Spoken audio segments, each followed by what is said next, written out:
"O Lord, abide in me." And just the melody just kind of resonates with you. And it's such a beautiful song. I want to thank everybody that gives of their time and talents in order to bring us to this place, this time of reflection. As we begin this morning, I want to ask for your prayers. I have a number of people that I've mentioned, that I've talked to before the service. I said, I need to check with you afterwards to find out if I've gone too far. This is a message that has been percolating for a while, and I want to share it with just such intensity that you leave here today feeling changed. So I'm just going to ask that you pray as we begin our time of meditation and ask God abide with us. Let us pray.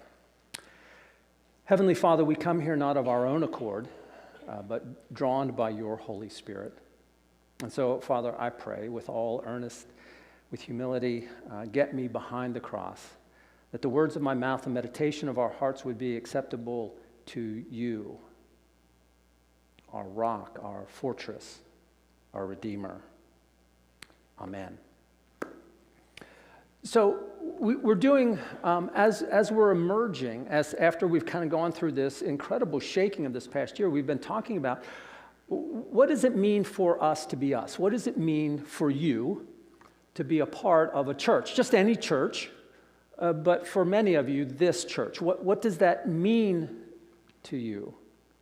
And we've used a number of scriptures, and the one that keeps coming back to me is the one from Isaiah 43, God speaking through the prophet to the nation, saying, "See, I am doing a new thing. Now it springs up. Do you not perceive it? I am making a way in the wilderness and streams in the wasteland." Can you sense the movement of the Spirit? Do you feel it? And maybe it's not, maybe you're kind of going, well, maybe I don't really sense it in the corporate life, but what about your life individually? Are you in a time of transition? Are you in a time of change? Are things happening? Are you in that moment that we all go through from time to time where your life changes rather dramatically? And so we've been talking about how we can begin to turn setbacks into comebacks. How do we begin to take these events of the last year and begin to reemerge in a brand new and stronger, more vital way? And when you think about your own faith journey, the ability to begin again, that time that we all go through, to begin a new chapter by turning the page and say, now it is time for a new thing. Can you sense that God is doing a new thing? Maybe yes, maybe no. Last Sunday, we began by talking about Braveheart. We talked about the life of Gideon, the lessons that we can learn from Gideon. As an example, maybe we are in a time of Gideon, maybe not, but we can learn the lessons of Gideon. And what were some of those things that we talked about last week? If you weren't here last week and you want to, the sermon is already online. I encourage you to go back and catch up with us as we go through this time of thinking about what does it mean for us to reemerge. There are a couple of things that I wanted to draw your attention to. First of all, Gideon seems to be talking about be aware of ordinary evil. Right? By that I mean by just doing what everybody else is doing. What Gideon and what the nation was doing is they were just kind of merging with the society that was around them. They were adopting other gods, and by that it means they were adopting other habits, other rituals that everybody else was doing. I mean, how many of you as parents, or maybe even as kids, have you ever said that to your parents or your kid? But Jimmy's doing it, everybody else is doing it. How many of us have ever fallen into that habit of just ordinary evil? Just doing what everybody else is doing. And so we have to be aware of those forces that are acting upon us. We also recognize, right, we have to be aware of the temptation that bigger is better. One of the things that we learned from Gideon, which is really a kind of a shaking, is so often in our Western culture, the more that you have, the bigger you're building, the more cash that you have, the more butts that are in the pews, the better you're doing. And so Gideon, when he has to go up and he has to change his community, he gets like 32,000 guys together. And God said, no, No, bigger is not always better. And so we saw this transformation. Gideon gets a plan and he has a strategy to take 32,000 guys and we're going to take care of business. And God said, no, I'm looking for faithful people. And so he said, for those of you that are not really interested, you're not really ready to go deeper, you can go home if you want to. And almost 70% of them walked away. And he went down to 10,000. And I can imagine Gideon kind of going, well, okay, 10,000's not bad. I mean, we can do our best with 10,000. No. He said, these are 10,000, but I need people that are hungry, that are ready, that are looking to go just not beyond Sunday morning, but to every day to experience it. And so they dropped down to 300. And so that was kind of a sharp, that bigger is not always better. God is looking for something different. And so what we learned is that sometimes we have to be aware if we're asking for revival. One of the things that was interesting is prior to the whole pandemic, and if you think about it, we as a church have spent time praying for revival. How do we break out of this mold that we're stuck in? How do we break out and become that church on the hill that you are? You already are recognized by that. But how do we break out of that mold? God, can you help us? And so like Gideon, they prayed, God, would you help us against these Midianites? And God said, sure. And they said, wait a second, we didn't mean it like that. We had something else in mind. Be aware that when you ask God to get involved, his ways are not your ways. And sometimes when you ask for revival, you will get it. But sometimes it's not always in the way that you expect. And so as we think about what does it mean to reemerge? What does it mean to come back stronger? We have to ask some hard questions. We have to ask, God, what are you doing? What is the new thing that is happening among us? And are we willing to go the distance? Are we willing to fight the good fight? Well, today we want to take another chapter, and this is perhaps even harder than the one before. We're going to take a look at cultural confusion, especially from the lessons that we get from the Corinthians. Now, if you remember their story, the Corinthians was a church that Paul started long time ago. They were at an incredible, important place, a junction point between two seas. And so it was a crossroads of culture and commerce and prosperity. And Paul started a church there. And then as Paul moved on to form other churches, he was beginning to hear that the church that he started based on the values and the principles of who Christ is began to get morphed into the culture that was surrounding him. The people that were there, they began to look at ways where they could be much more adaptable. They could become more like the people that were around them. And so Paul begins to correct. And most of what you'll find in 1 Corinthians is Paul trying to get the Corinthians to see that they are called to be distinct, that they are to be elevated and to see themselves as citizens of God's kingdom and not citizens of Rome. And so this morning I want to share a particular passage with you from 1 Corinthians chapter 3, verses 1 through 4. I'm going to be reading particularly from the New Living Translation. So the Apostle Paul writes to his friends in Corinth.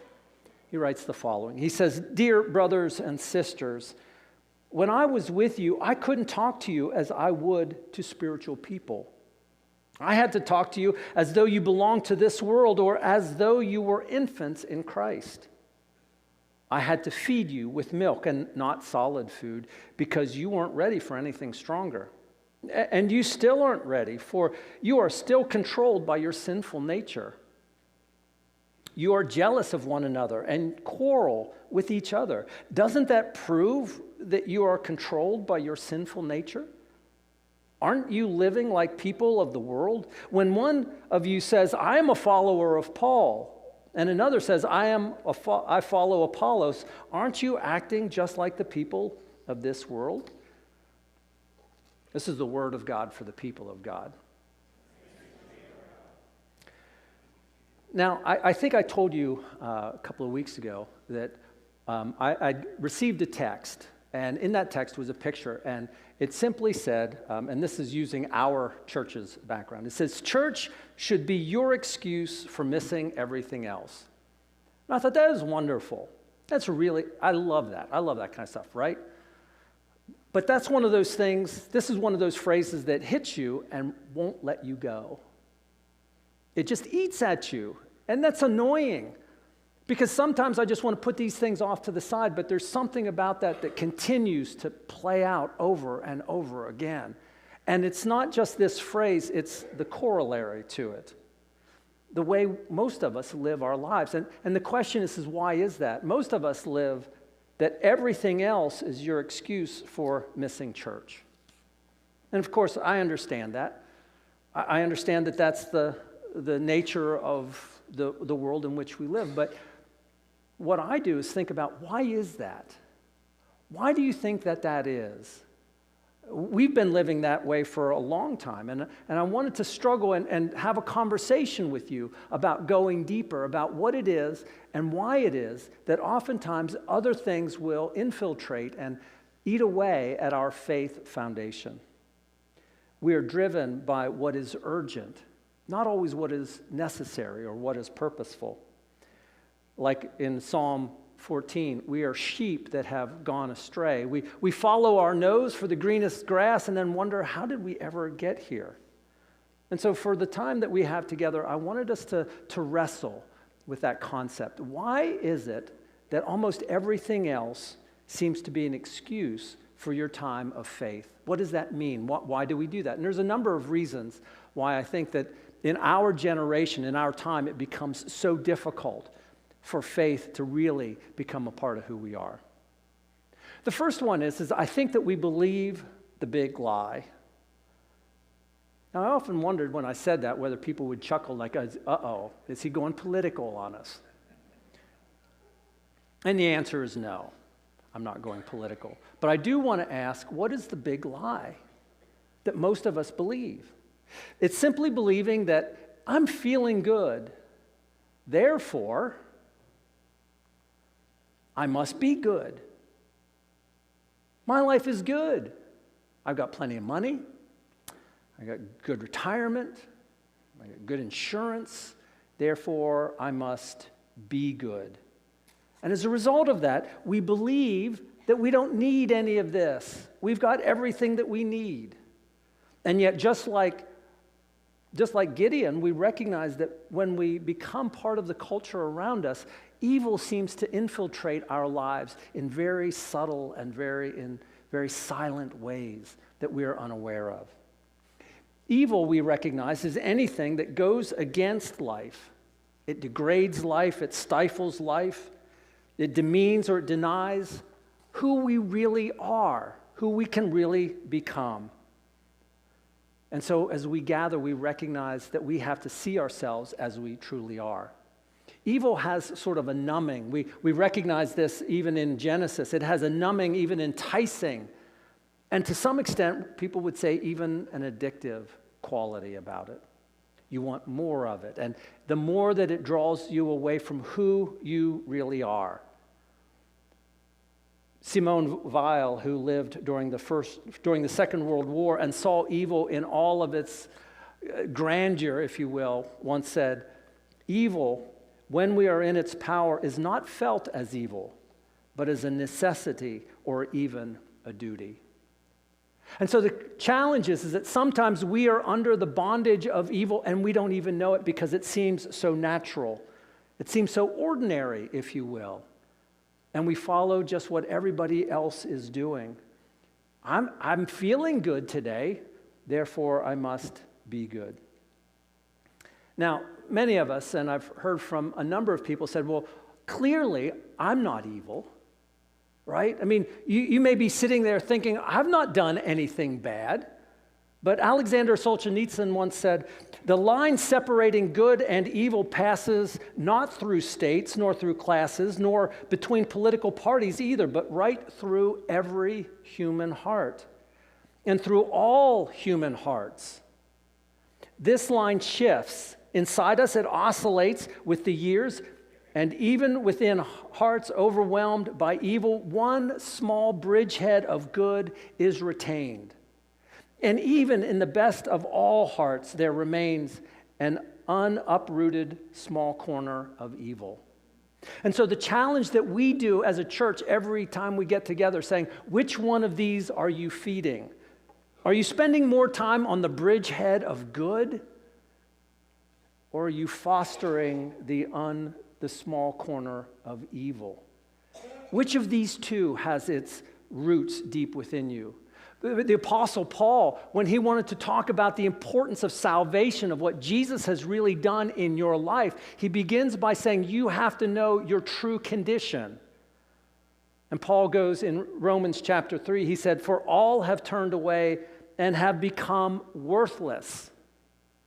Before a holy and righteous God, you have become worthless. There is no one who does good, not even one." And so when we look at all that we have and all that we are and all that we do and say, God owes me something, God owes me amazing grace, we're not only lying to God, we're lying to ourselves. Paul says, when you recognize that you have nothing, then grace begins to speak to you. It begins to become important to you. It becomes valuable to you. Why do people make excuses? Why do we shuffle off when our schedule gets full? Because you feel that you're already good. I'm already in. I don't need forgiveness. Forgiveness for what? The Apostle Paul said, because you have gone astray and you don't know it. And so the second thing that we want to talk about is how we are confused by our culture. Our culture is confused, and what I mean by that is that we have changed the direction of worship. We have changed the direction of worship. Would you agree with the following statement? Worship is not entertainment. Would you agree with that? Would you agree with that? Would you agree that worship is not entertainment, and therefore a church that has worship that is entertainment ceases to be a church? Or if you will, a Christian that comes to church in order to be entertained ceases to be a Christian. Would you agree that a church that comes to entertain and asks for blessings, those blessings fall on deaf ears? Is that possible? One of the challenges that we face as we begin to emerge, as we begin to come out of, is like going, what will this look like? What is of value to us as a church community? What is the difference between worship and entertainment? And how easy is it for us to cross that line and never know it? What is entertainment? Well, for me, if you will, entertainment is a personal preference to amuse.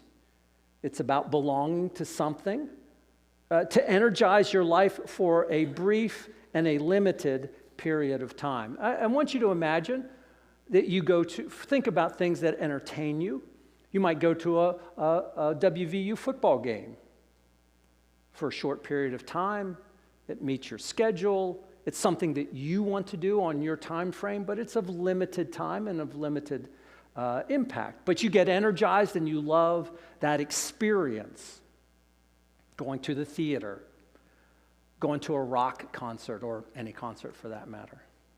What is the difference then between worship? Well, for me, and this is my definition, worship means to offer yourself, to lay yourself on the line, your gifts and your talents without reservation, to honor one far greater, and to be changed by that experience. Okay, so let's think about what is the distinction. Well, if you're entertained, it tends to be feelings-oriented, right? I felt really good. When I go to the movies, I go to the movies that I like. That's what I do. If I engage in some activity, it's the activities that I like to do. It's a feelings-oriented. You may come back and say, how'd you feel about that? You were entertained. I like that. It's a personal preference. There's some concerts that you would like to go to that I may not enjoy. It's a personal preference. It tends to be short-term.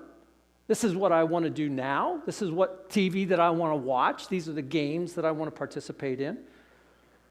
You tend to be optional, and sometimes it's schedule dependent, right?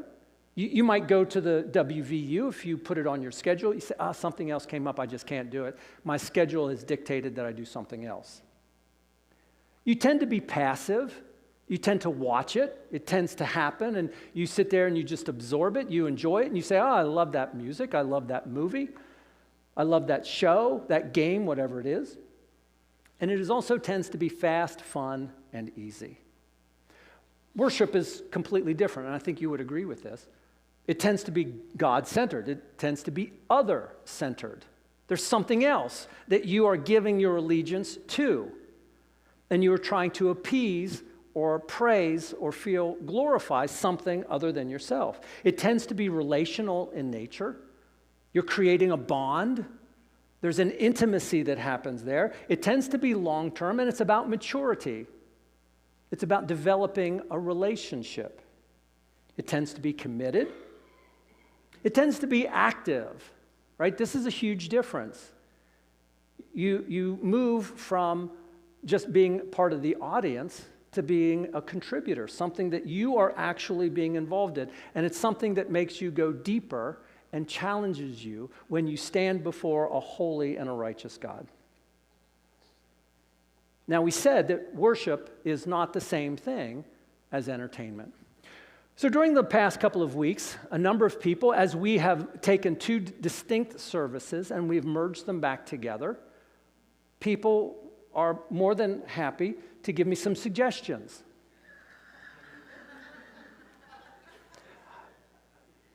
And I want you to hear them, and I want you to hear how what do they tell you about who we really are, right? I mean, so some of them sound something like this. I don't like the music selection. You know, the service takes way too long. I like the praise music that we had before. You know, if there aren't more hymns, I'm not coming anymore. I watched the service on another day.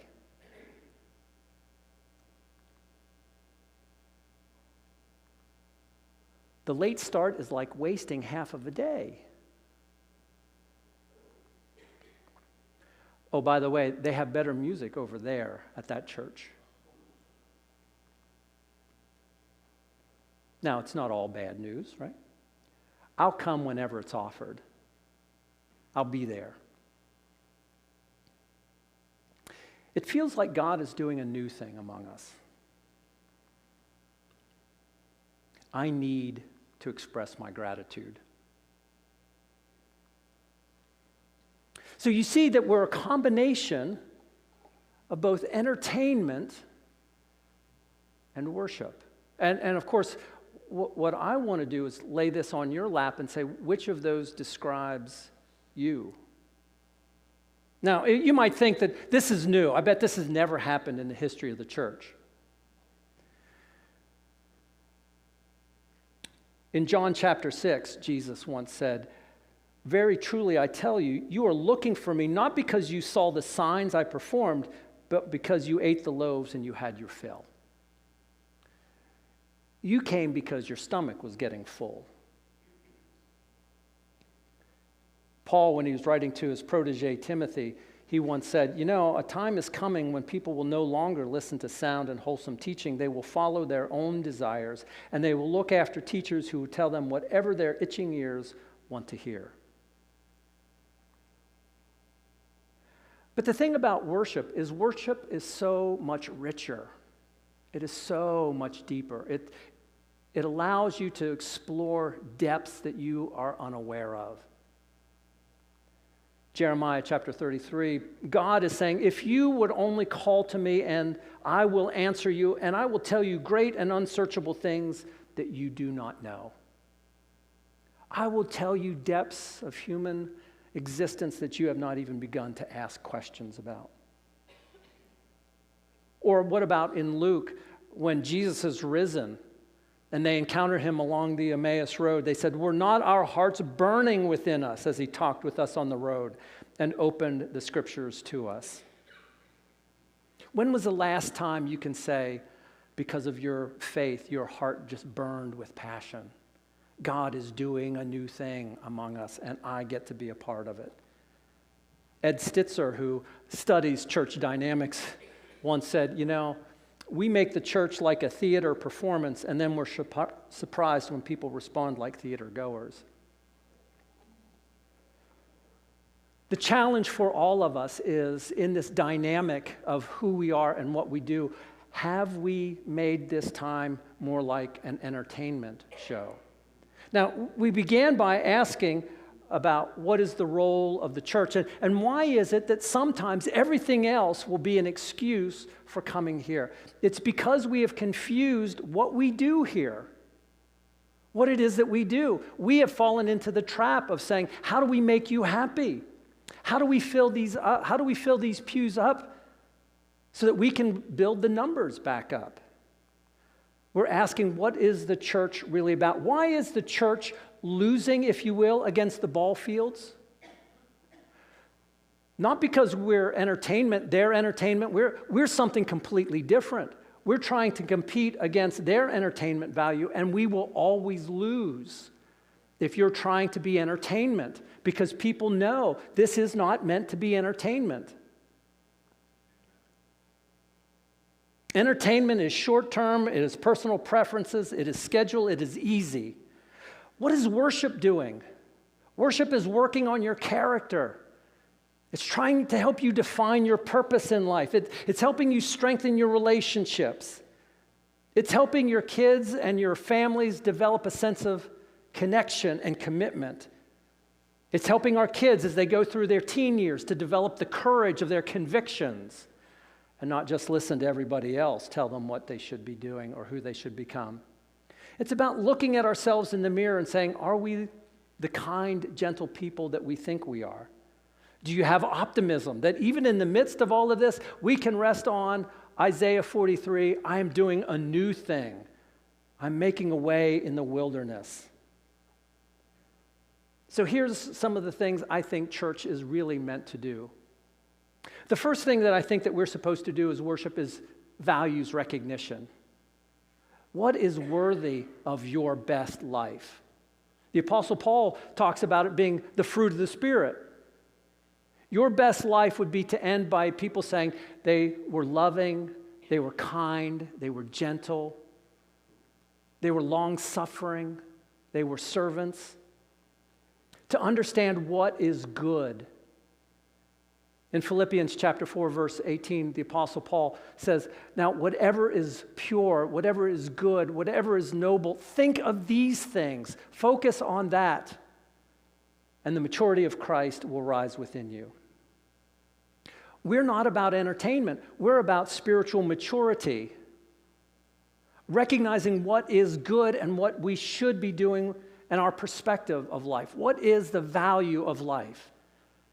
I've mentioned this before, oftentimes seeing at a bumper sticker that I've remembered and has been burned into my memory. The one with the most toys at the end wins. Is that how you want to live your life? Always comparing yourself to somebody else and always going through life going, I'm never enough. There will always be somebody with more toys than you have. And to come to the end of your days and say, I neither did what I wanted to do nor what I should have done. Spiritual maturity, emotional maturity, and perspectives. I also believe that it's about engagement and activism. To become part of the solution, not just complain about it. To recognize that God has put you here to change the world. And then above all, to come together as one people, as a community, as a family, and look around and say, I trust these people with my life. What's the best analogy that I can think of? The church as an incubator, right? That great apologist, C.S. Lewis, once said, we are all like eggs at the present time. And you cannot go on indefinitely being just a good, ordinary, decent egg. We must either hatch or we will go bad. So where does that put us? Where does that put you? When you come to church, do you look at it for its entertainment value? Or are you getting engaged and you see it differently? Do you see it about character development? Do you see it about commitment and about conviction? As long as we're trying to compete on our entertainment value with everybody else, we will always lose. Because that's not what we do. I mean, think about it this way. When you think about the elementary school, they take a long-term view. They recognize we have to teach these kids how to read because we recognize that when they learn to read, that as they grow, they're going to have a full, rich life.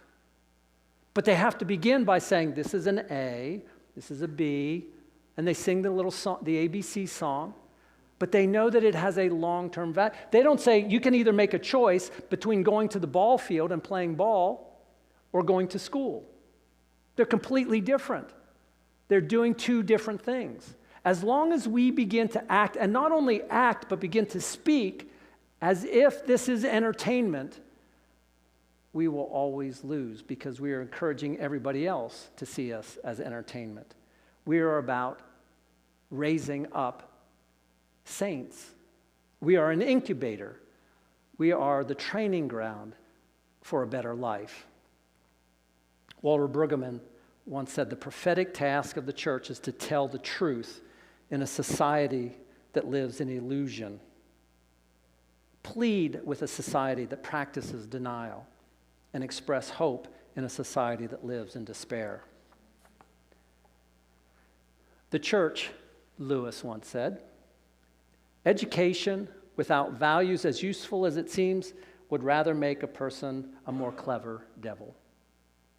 Without our values, without our conviction, without the sense that God has a right and a wrong, what are we doing?